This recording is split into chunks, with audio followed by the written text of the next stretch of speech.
Hier, nous avons parlé de cette vision du mental illuminé qui voit la pomme depuis toutes les directions, ou de voir la montagne simultanément sous toutes ses facettes. Et aujourd'hui, nous entrons dans la conscience intuitive. Et dans la conscience intuitive, vous êtes tellement lié à la pomme que vous devenez la pomme et que vous savez ce qu'elle ressent. Vous êtes tellement lié à la montagne que vous devenez la montagne. C'est une connaissance dans l'intimité, une connaissance en étant complètement lié à ce qu'on cherche à connaître.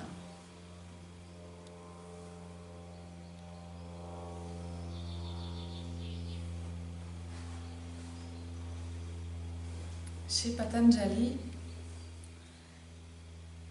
on parle d'un processus de connaissance tout au long du 3e chapitre. Ce processus de connaissance s'appelle Samyama. Patanjali nous dit qu'on peut obtenir n'importe quelle information si on suit cet enseignement. Il y a 3 aspects à ce Samyama. Le premier aspect, c'est qu'il faut apprendre à se concentrer.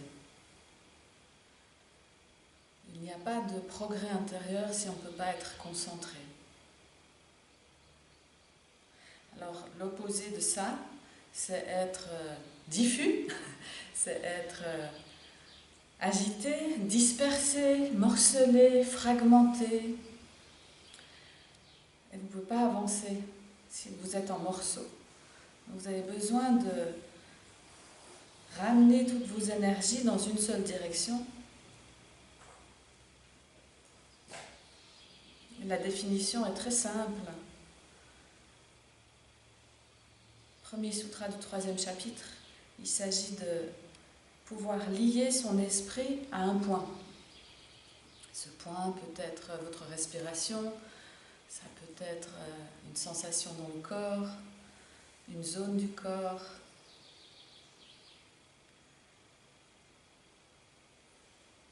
Et quand vous avez appris à rester sur un seul point,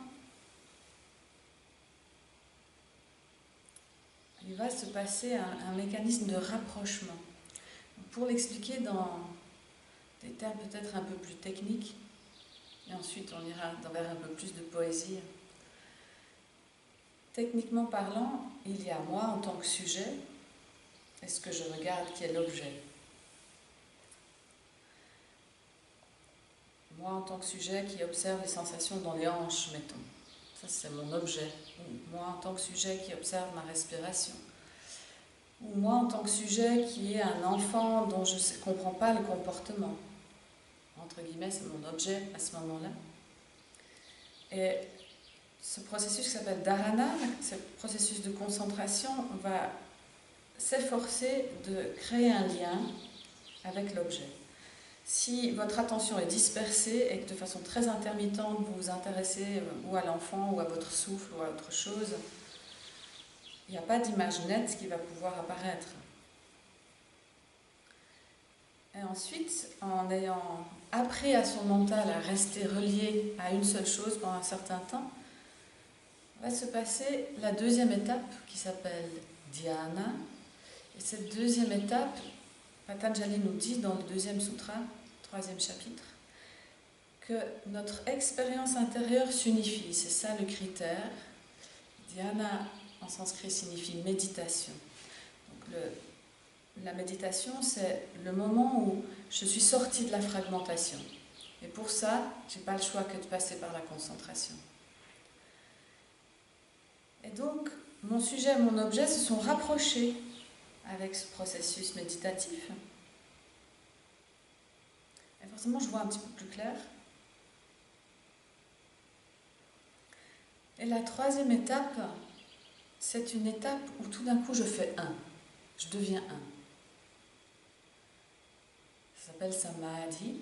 Samadhi signifie littéralement être totalement posé, c'est aussi être totalement absorbé,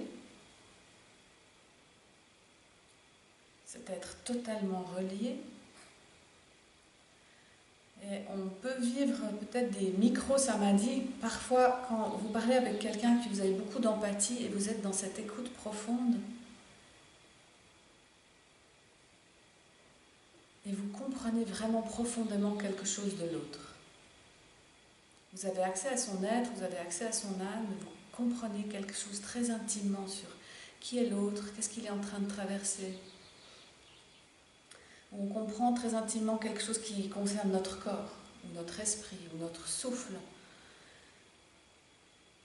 Et ça, c'est ce chemin codifié par les Yoga Sutras pour arriver à cette conscience intuitive.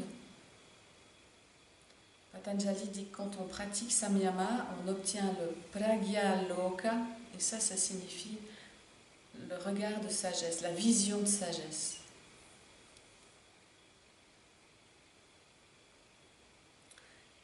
Ça signifie que quand on arrive dans cette conscience intuitive, la distance diminue, s'amenuise de plus en plus.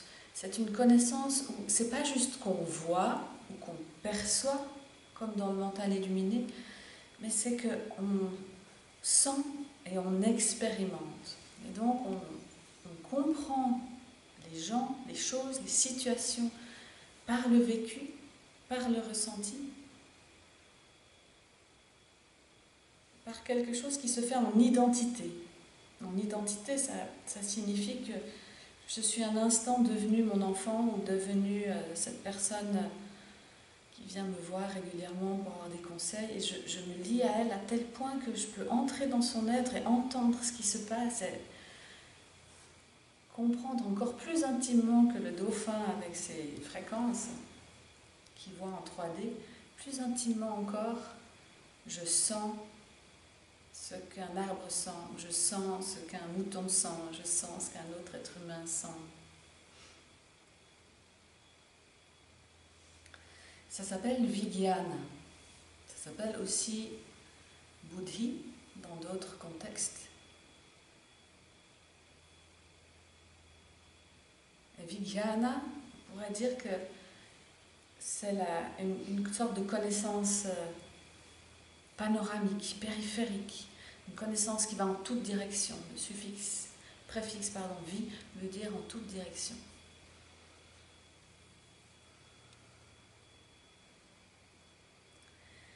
Alors pour illustrer un petit peu mieux ce phénomène de Samyama, pour que ça soit moins abstrait, on peut se souvenir comment ça se passait dans une salle de classe. Peut-être certaines parmi vous enseignent, vous vous rappelez de vos années en tant qu'élève sur les bancs d'école, et puis l'enseignant donne un problème de mathématiques à résoudre, par exemple, ou alors il y a une question philosophique. Et puis, dans un premier temps, pour les élèves, c'est nébuleux. Personne dans la classe n'y comprend rien. Et puis, tout d'un coup, l'élève, parce qu'il est en train de pratiquer ce dharana, donc il est en train de focaliser son esprit sur un problème mathématique, mettons, il est concentré, il se défragmente, il devient de plus en plus un avec ce qu'il est en train d'observer. Et puis, il y a cet instant où on touche le sujet, on touche le thème. Et au moment où vraiment il y a cette connexion qui s'établit, il y a un flash. Ah, j'ai compris. Ça fait eureka. Et ce flash-là s'apparente à ce flash de l'intuition. Ça signifie que l'intuition est en réalité plus souvent présente que ce qu'on croit.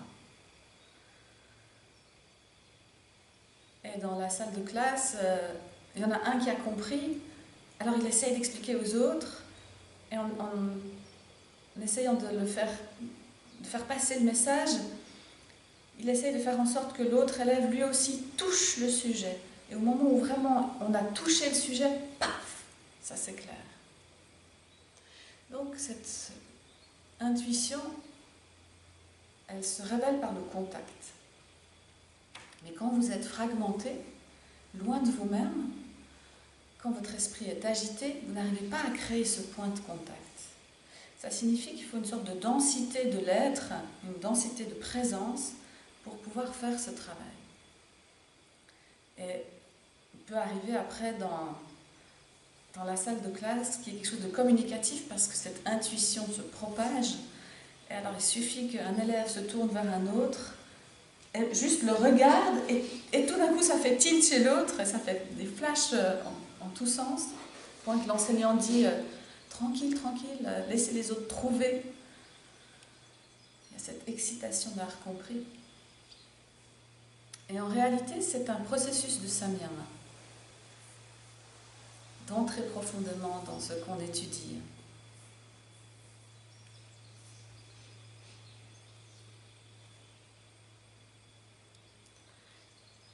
J'aimerais vous lire un petit texte de Jacques Lucéran, qui était cet enseignant de philosophie et philosophe, écrivain, qui était aveugle. Parce que je trouve qu'il a une façon exquise d'expliquer quelle disposition il faut avoir pour que l'intuition surgisse. Il fallait laisser les arbres venir jusqu'à moi. Il ne fallait pas placer entre eux et moi la plus petite intention d'aller vers eux, le plus petit désir de les connaître. Il ne fallait pas être curieux, ni impatient, ni surtout fier de sa prouesse.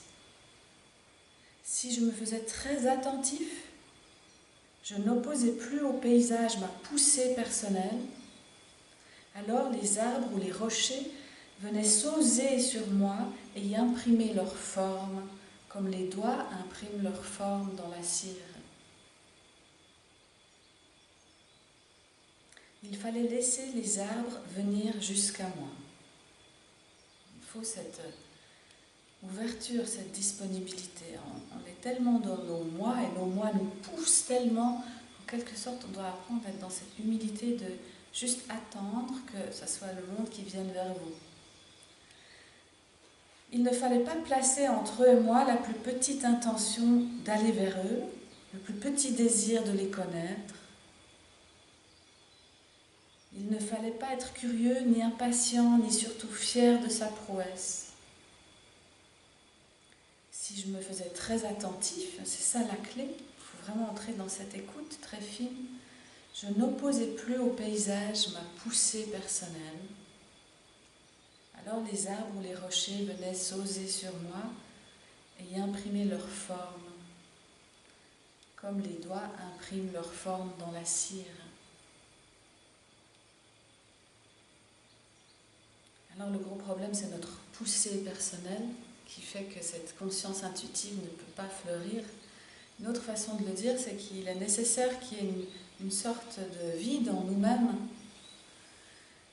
Et le mental inférieur a très peur de ce vide,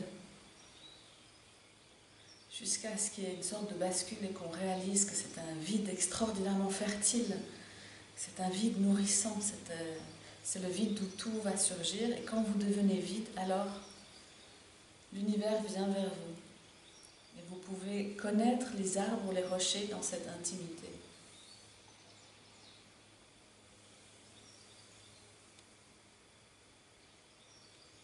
On a mis un troisième texte dehors, peut-être vous l'avez lu ce matin.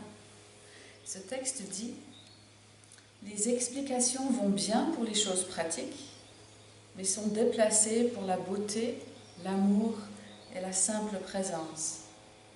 Juste laisser les choses être. Aimer le mystère au lieu de résoudre l'énigme. Les explications vont bien pour les choses pratiques, mais sont déplacées pour la beauté, l'amour et la simple présence. Juste laisser les choses être. Aimer le mystère au lieu de résoudre l'énigme. »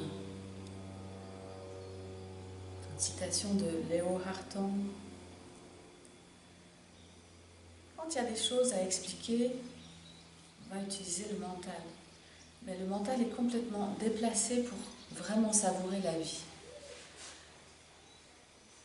Alors la maîtrise va consister à pouvoir utiliser le mental quand on en a besoin. Dès qu'on est dans une situation où on est plutôt face à la beauté, ou qu'on a besoin d'être présent à soi-même, ou qu'on est dans l'affection, on laisse tous ces filtres cérébraux derrière pour juste être.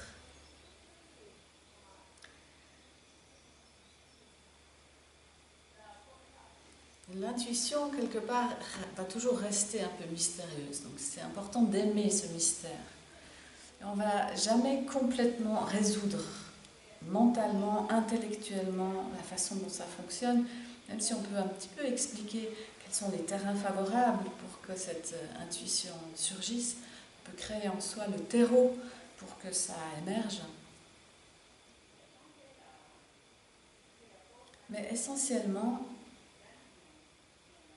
l'intuition vient de notre capacité à être vide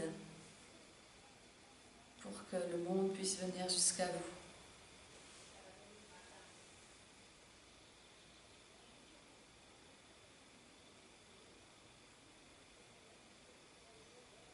Il y a plusieurs sortes d'intuition. Il nous semblait utile d'en parler ce matin. Le premier niveau d'intuition, c'est de l'intuition corporelle. Et c'est important de le dire parce qu'on pense souvent que l'intuition, c'est quelque chose qui est dans l'esprit, que je vais avoir une sorte de pensée qui va apparaître et que je vais pouvoir me dire « Ah, cette pensée-là, c'est une intuition ». D'où après tous les doutes, éventuellement, est-ce que vraiment cette pensée était une intuition ou pas? Je ne suis pas sûre. Soyez certains que si vous doutez, il y a de fortes chances que ça n'en soit pas une. L'intuition a le chic de venir avec une forme de limpidité et d'évidence. Alors on peut ne pas l'écouter, hein, ça c'est une chose. L'intuition corporelle, ça serait par exemple qu'on vous présente un panier avec des gains de loterie dedans. Votre main plonge, elle va sortir le bon numéro. Vous n'avez aucune idée rationnellement, psychologiquement de quoi que ce soit, mais votre main sait. L'intuition corporelle, c'est aussi si on donne un massage à quelqu'un, il ne nous a pas dit où il avait mal, et tout d'un coup nos mains viennent exactement à l'endroit où il a mal. Et la personne dit « Ah, je ne t'avais pas dit, mais c'est effectivement pour ça que je viens, j'ai mal à cet endroit-là. » Mais mentalement, vous ne vous êtes pas dit « Je pense que cette personne a mal au sacrum ». En fait, c'est juste vos mains qui savaient.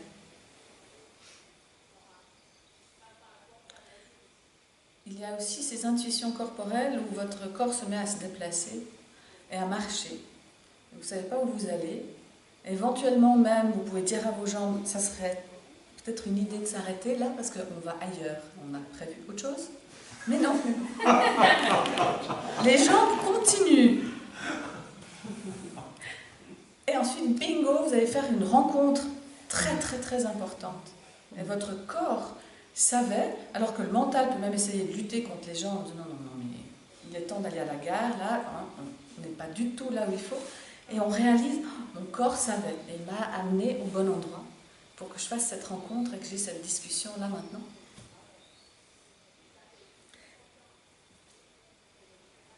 Ce qui caractérise ce type d'intuition, c'est que vous ne le savez pas au niveau de votre esprit.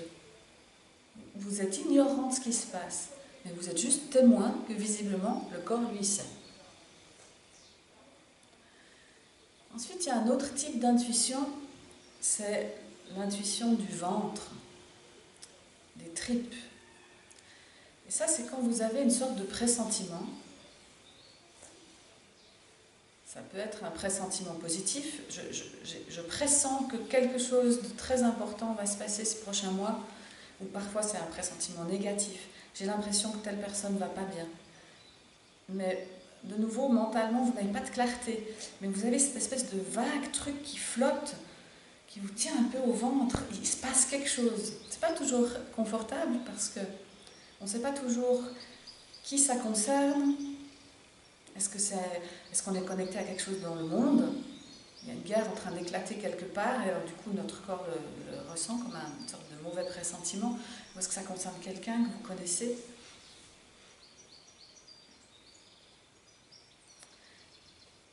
Alors il y a ce truc un peu vague dans l'intuition du ventre. Pressentiment mais vague. Vous savez que vous savez quelque chose, mais vous ne savez pas quoi. C'est ennuyeux. Puis il y a les intuitions du cœur. Les intuitions du cœur, ce sont des appels. Parfois, vous avez tous et toutes eu ce vécu. On sent, je dois partir en voyage. Ou on sent, je dois aller à cette retraite. On est vraiment appelé à faire quelque chose ou à aller quelque part.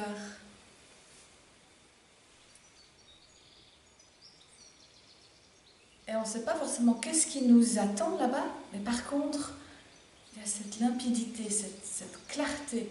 Et c'est ça qui caractérise l'intuition au niveau du cœur et après au niveau de l'esprit, c'est cette limpidité. Ou parfois,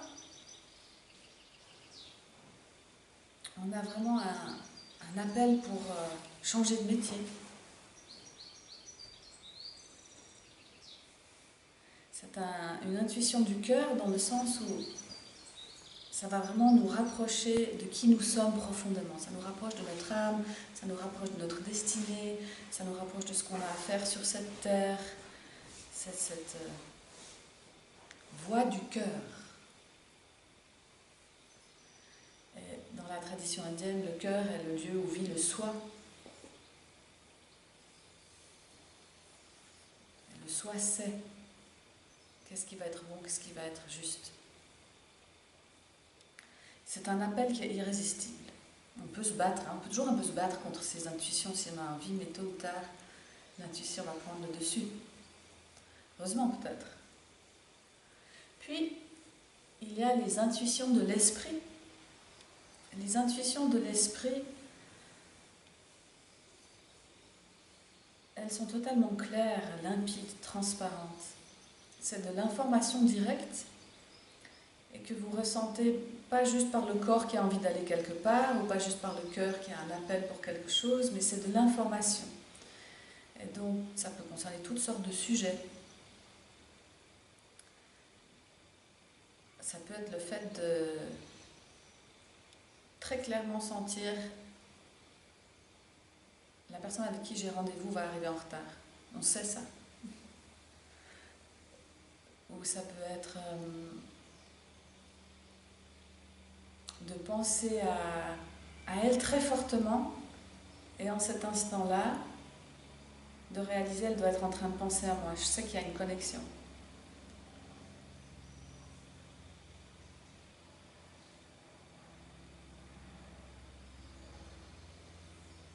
Alors à la différence de ces pressentiments vagues du ventre, les intuitions de l'esprit s'annoncent vraiment totalement telles qu'elles sont. Et là, il y a aussi une notion de justesse, mais peut-être moins avec cet aspect du cœur où il y a l'appel, mais simplement de sentir, voilà, ça à présent, c'est ce que je dois faire, c'est ça qui est juste. C'est une façon aussi de lire l'esprit de l'autre, de capter instantanément ce qu'il vit, ce qui lui arrive.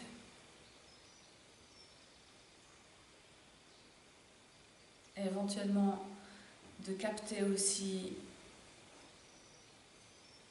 une partie de ce qu'il porte, ce qu'il est amené à purifier dans cette vie. C'est une façon de savoir instantanément quelle émotion la personne en face est en train de vivre. Même si peut-être au niveau non-verbal, sur le visage, ça ne se voit pas nécessairement, mais chaque être émane de l'information et l'esprit est capable très clairement de sentir quel est le problème.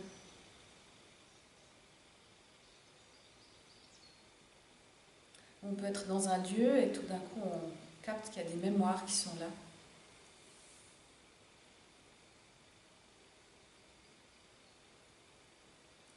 Ou parfois, quand on pratique ensemble, on entre dans dans un état de grande réceptivité et je vois parfois les élèves qui prennent naturellement la posture que j'ai l'intention d'annoncer. Sans que j'ai encore rien dit, mais ils l'ont capté. Peut-être on peut se dire que c'est de l'intuition corporelle, hein, c'est possible. Peut-être ils ne savent pas qu'en réalité ils ont capté quelque chose qui vient de l'enseignant ou l'enseignante.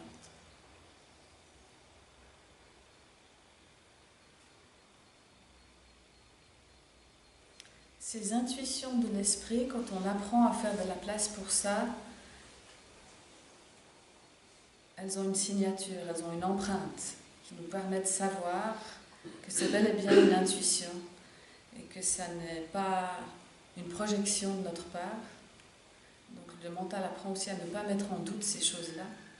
Et cette empreinte, cette signature, c'est une forme de limpidité.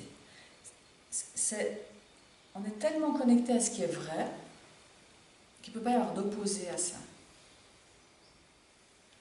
C'est une connaissance intuitive qui nous subjugue, qui fait qu'on ne peut que s'y soumettre, qu'on ne peut que accepter que c'est là.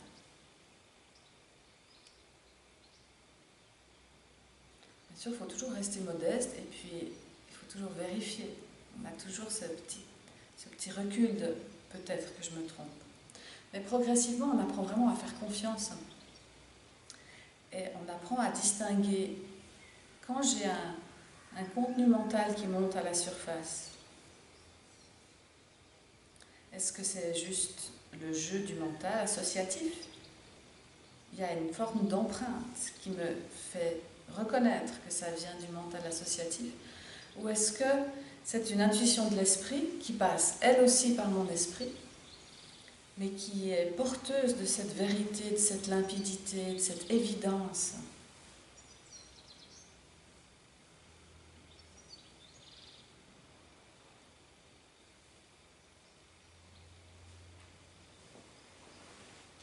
Donc quelqu'un demandait hier soir, parlait de ses ressentis qui ne sont pas sensoriels. Effectivement, parfois, de fermer les yeux, ça peut aider à entrer dans cette information directe qui peut passer par ces différents canaux, votre corps, votre ventre, votre cœur, votre esprit.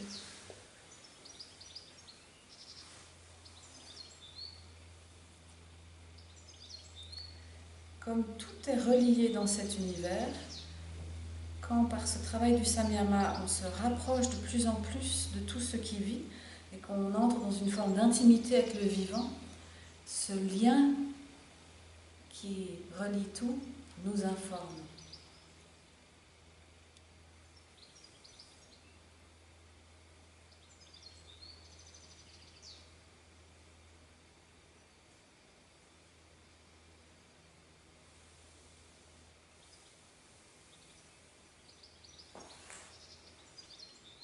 Alors, comme le dit si bien Jacques Lucéran, la grande difficulté, c'est qu'il ne faut pas vouloir. Dès que vous voulez, dès que vous essayez de saisir cette chose-là, elle va vous échapper.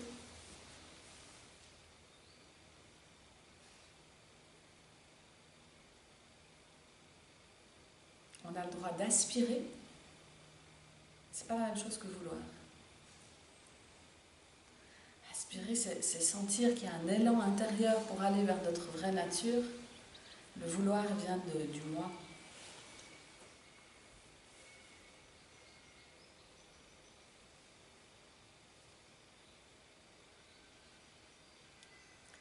Et ces différents niveaux d'intuition peuvent se combiner, bien sûr. Parfois, on a un canal ou l'autre qui est un peu prépondérant. Mais en tous les cas, que ce soit l'intuition du ventre ou celle du cœur, ça demande que vous consentiez à vous abandonner à l'espace, au vide, au silence, au rien. Plus vous pouvez accepter d'être dans le rien, plus le tout va venir vous rendre visite. C'est une loi de cet univers. Mais on ne peut pas tricher. On est obligé de passer par le vide et le rien. sans garantie de ce qui va vous attendre de l'autre côté.